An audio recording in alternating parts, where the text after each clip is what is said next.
ॐ नमो भगवते वासुदेवाय।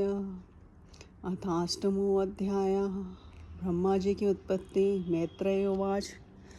सत्सेविन्योऽवत् पुरुवंशो यल्लोकपालो भगवत् प्रधानः बभूविथेहा जितकीर्तिमालां पदे पदे नूतनयस्य भीक्षणाम् सोऽहं नृणां क्षुल्लसुखाय दुःखं महद्गतानां विरमाय तस्य प्रवर्तये भागवतं पुराणं यदाह साक्षात् भगवान् ऋषिभ्यः आसीनमुवर्यः भगवन्तमाद्यं सकर्षणं देवं कुण्ठसत्वम् विवित्तसवत् तत्त्वमतः परस्य कुमारमुख्या मुनियो अन्वपृच्छन्। श्री मैत्रेय जी ने कहा, विदुर जी, आप भगवत भक्तों में प्रधान लोकपाल यमराज ही हैं। आपके पूर्ववंश में जन्म लेने के कारण वह वंश साधु पुरुषों के लिए भी सैव्य हो गया है। धन्य है आप निरंतर पद पद पर श्री हरि की कीर्तिमयी माला को नित्य नूतन बना रहे हैं। अब मैं शूद्र विषय सुख की कामना से महान दुख को मोल लेने वाले पुरुषों की दुख निवृत्ति के लिए श्रीमद् भागवत पुराण प्रारंभ करता हूँ, जिसे स्वयं श्री संकर्षण भगवान ने सनकादि ऋषियों को सुनाया था। अखंड ज्ञान संपन्न आदिदेव भगवान संकर्षण पाताल लोक में विराजमान थे। सनत कुमार आदि ऋषियों ने परम पुरुषोत्तम ब्रह्मा का तत्व जानने के लिए उनसे प्रश्न किया। त्वमेव दशरण्यं बहुमानयन्तं यं वासुदेवाभिधन्वामनन्ति प्रत्यग्यथताशां भुजकोशमीशदुन्मीलयन्तः विविधोदयाय स्वेधुर्नन्योदार्देः स्वेजटाकलापेरूपस्पर्शन्तश्चरणोपधानम् पदं यद् शर्तन्ते हि राजकन्यः सप्रेम नाना बलिभिर्वरार्थः मुहुर्गुणन्तः वचसानुरागस्स्खलत् पदेनास्य कृतानि तज्जज्ञा किरीटसहस्रमणिप्रवेकप्रभो पर्वधोति सुधां फणासहस्रम् प्रोक्तं किल तद् भगवत्तमेन निर्वृत्तिधर्माविरथाय तेन सनत्कुमाराय स चाह पृष्टः सांख्यायनायांगधृतव्रताय। उस समय शेष जी अपने आश्रय स्वरूप उन परमात्मा की मानसिक पूजा कर रहे थे, जिनका वेद वासुदेव के नाम से निरूपण करते हैं। उनके कमल को शरीर के नेत्र बंद थे। प्रश्न करने पर सनत कुमार आदि ज्ञानी जनों के आनंद के लिए उन्होंने अधखुले नेत्रों से देखा। सनत कुमार आदि ऋषियों ने मंदाकिनी जल से भीगे अपने जटा समूह से उनके चरणों की चौकी के रूप में स्थित कमल का स्पर्श किया, जिसकी नागराज कुमारियां अविलक्षित वर की प्राप्ति के लिए प्रेम पूर्वक अनेकों उपहार सामग्रियों से पूजा करती हैं। शरद कुमार आदि उनकी लीला के मर्मज्ञ हैं। उन्होंने बार बार प्रेम गदगद वाणी से उनकी लीला का गान किया। उस समय शेष भगवान ने उठे हुए सहस्रों फण किरीटों की सहस्त्र सहस्त्र श्रेष्ठ मणियों की छिटकती हुई रश्मियों से जगमगा रहे थे। भगवान संकर्षण ने निवृत्ति परायण सनत कुमार जी को यह भागवत सुनाया था, ऐसा प्रसिद्ध है। सनत कुमार जी ने फिर इसे परम व्रतशील सांख्यान मुनि को उनके प्रश्न करने पर सुनाया। ओम नमो भगवते वासुदेवाय। सांख्यायन पारमहंस्य मुख्यों विवक्षमाणो भगवदेव्यभूति जगाद सुवशमत गुरवे अन्वताय पराशारायाथ बृहस्पतिश्च प्रोवाच मह्यं स दयालुरुक्तो मुनिः पुलस्तेन पुराणमाध्यं सोऽहं तवेतत् कथयामि वत्सः श्रद्धालवे नित्यमनुव्रताय उदाप्लुतं विश्वमिदं तदा आसीद्यन्नदृहामिलीदृङ्गण्डनियमीलयत् महेन्द्रतल्पे अदेशीयान् एकाकृतशक्षणः स्वाथ परतो मरतो निरीह सोऽनन्तशरीरे अर्पितभूतसुष्मः कालात्मिकां शक्तिमुदीर्याणः उवास तस्मिन् सलिले पदे सुहे यथा नलो दारुणे रुद्रवीर्यः। परमहंसों में प्रधान श्री साख्यान जी को जब भगवान की विभूतियों का वर्णन करने की इच्छा हुई तब उन्होंने उसे अपने अनुगत शिष्य हमारे गुरु श्री पराशर जी को बृहस्पति जी को सुनाया।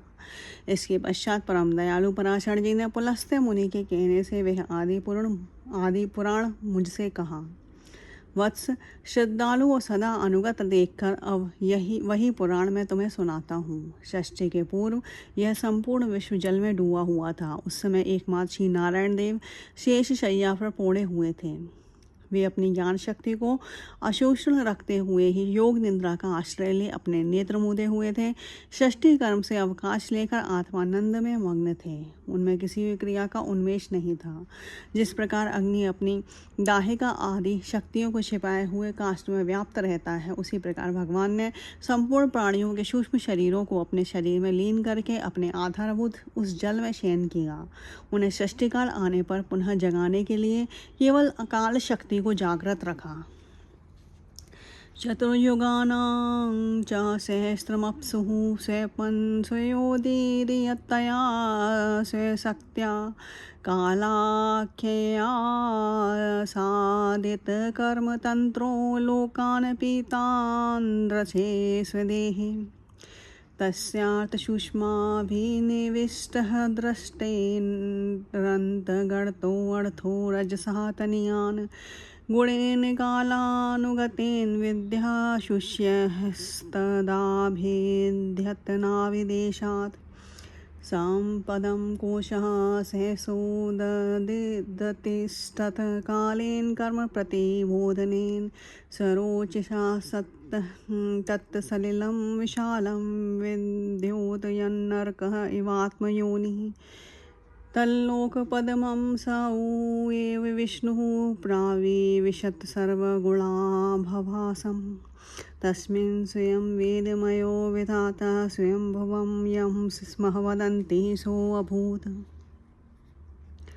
इस प्रकार अपनी स्वरूपभूता चित शक्ति के साथ एक शेष चतुर्युग पर्यंत जल में शयन करने के अनंतर जब उन्हीं के द्वारा नियुक्त उनकी काल शक्ति ने उन्हें जीवों के कर्मों की प्रवृत्ति के लिए प्रेरित किया, तब उन्होंने अपने शरीर में लीन हुए अनंत लोक देखे। जिस समय भगवान की दृष्टि अपने में निहित लिंग शरीर आदि सूक्ष्म तत्व पर पड़ी, तब वह कालाश्रित रजोगुण से शुभित होकर षष्ठी रचना के निमित्त उनके नाभि देश से बाहर निकला।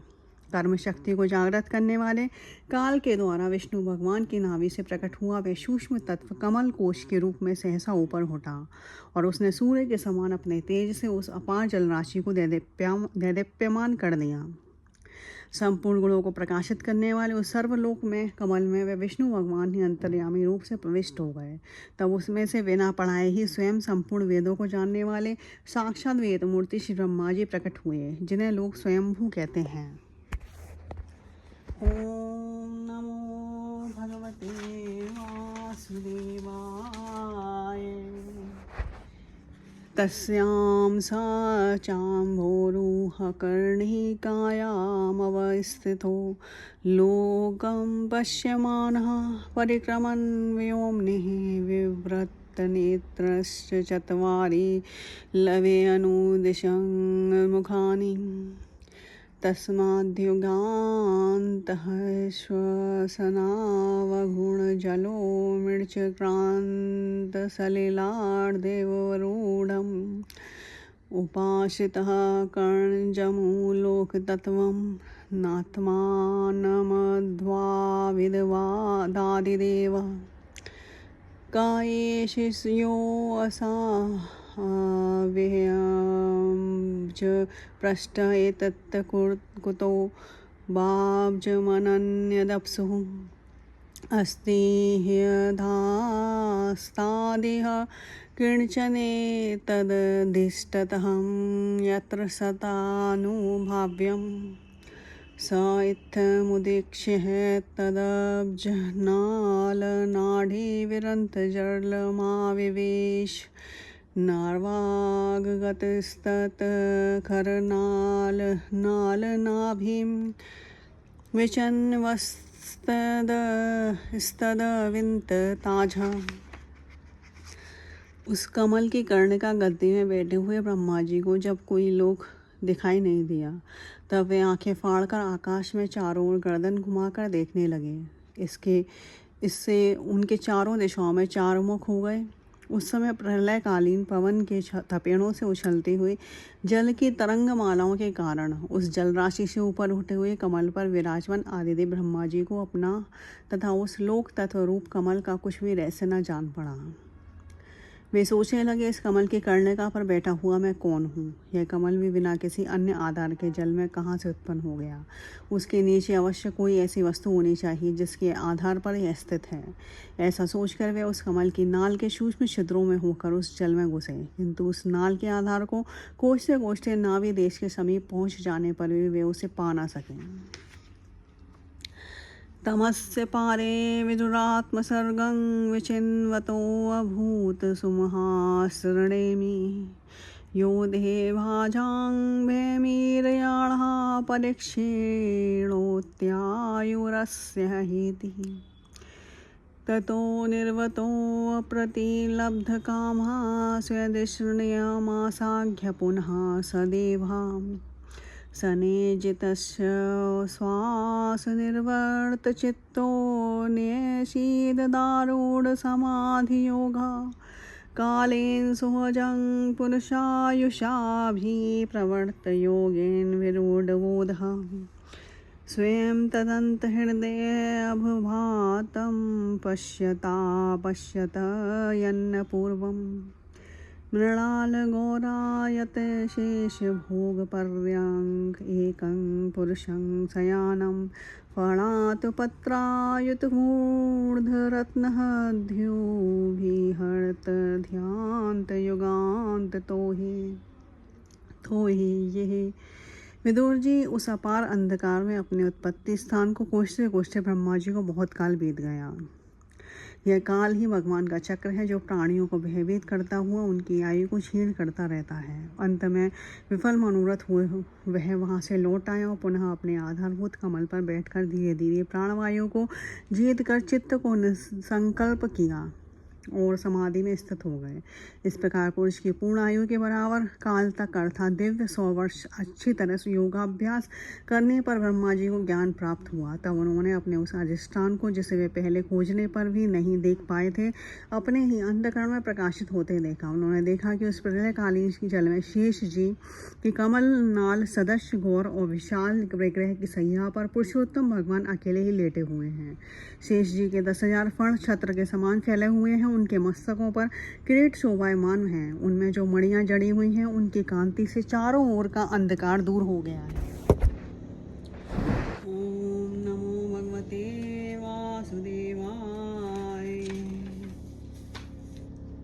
प्रक्षाक्षिपन्तं हरितोपलाध्रे सन्ध्याभ्रनिवेदुरुक्कं मूर्धन्यः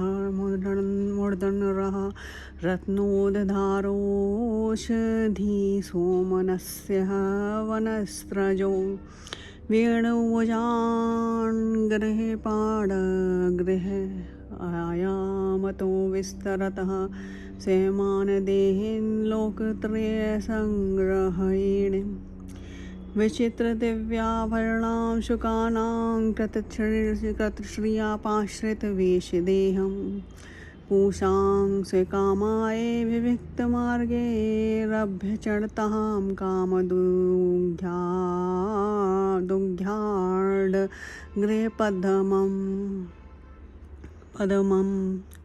प्रदर्शयन्तं कृपया नखेन्दुमयूखभिन्नाडगुले चारुपत्रं मुखेन कोलोकार्तिहरस्मतेन परिस्फुरत्कुण्डलमण्डितेन शोणायतेनाधरबिम्बभासा प्रत्ययः हर्यन्तं सुनसेन शुभ्रभा। ये अपने श्याम शरीर की आभा से मरकतमणि के पर्वत की शोभा को लज्जित कर रहे हैं। उनकी कमर का पीत पट पर्वत के प्रांत देश में छाए हुए सायकाल के पीले पीले चमकीले मेघों की आभा को मलिन कर रहा है। सिर पर सुशोभित स्वर्ण मुकुट स्वर्ण में शिखरों का मान मर्दन कर रहा है। उनकी वनमाला पर्वत के रत्न जल प्रपात औषधि और पुष्पों की शोभा को परास्त कर रही है तथा उनके भुजदंड वेणुदंड का और चरण वृक्षों का तिरस्कार करते हैं। उनका यह शिव विग्रह अपने परिमाण से लंबाई चौड़ाई में त्रिलोकी का संग्रह किए हुए है। वे अपनी शोभा से विचित्र एवं दिव्य वस्त्राभूषणों की शोभा को सुशोभित करने वाला होने पर भी पीताम्बर आदि अपनी वेशभूषा से सुसज्जित है। अपनी अपनी अभिलाषा की पूर्ति के लिए भिन्न भिन्न मार्गों से पूजा करने वाले भक्तजनों को कृपापूर्वक अपने भक्त वांछा कल्पतरु चरण कमलों का दर्शन दे रहे हैं, जिनके सुंदर अंगुली दल नख चंद्र की चंद्रिका से अलग अलग स्पष्ट चमकते रहते हैं। सुंदर नासिका अनुग्रह वर्षी भौहें कानों में झिलमिलाते हुए कुंडलों की शोभा बिम्बा फल के समान लाल लाल अधरों की कांति एवं लोकार्तिहारी मुस्कान से युक्त मुखारविंद के द्वारा वे अपने उपासकों का सम्मान अभिनंदन कर रहे हैं। कदम किंजलक जलक पिशंग वासा वाससा सोऽलङ्कृतं मेखलया नितम्बे हारेण चानन्तधनेन वत्साशी वत्सवाक्षस्थलवल्लवेन परागर्यके उर्मणि प्रवेकपर्यस्तदोर्दण्डसहस्रशाखम् अव्यक्तमुलङ्नवनाडुभुवनाडग्रपेन्द्रमहेन्द्रद्भोगैर्दिवीतवल्शम् चराचरों को भगवन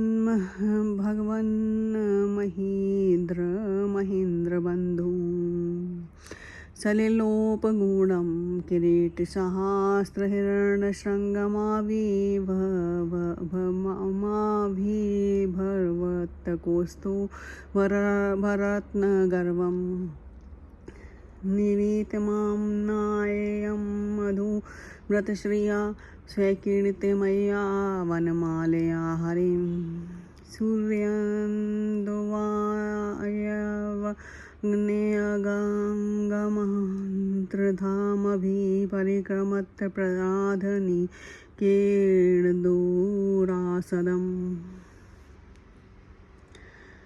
वत्स उनके नितंब देश में कटम्ब कुसुम की केसर के समान पीत वस्त्र और सुवर्णमयी मेखला सुशोभित है तथा वक्षस्थल में अमूल्य हार और सुनहरी रेखा वाले शिवत्स चिन्ह की अपूर्व शोभा हो रही है। वह अव्यक्त मूल चंदन वृक्ष के समान है।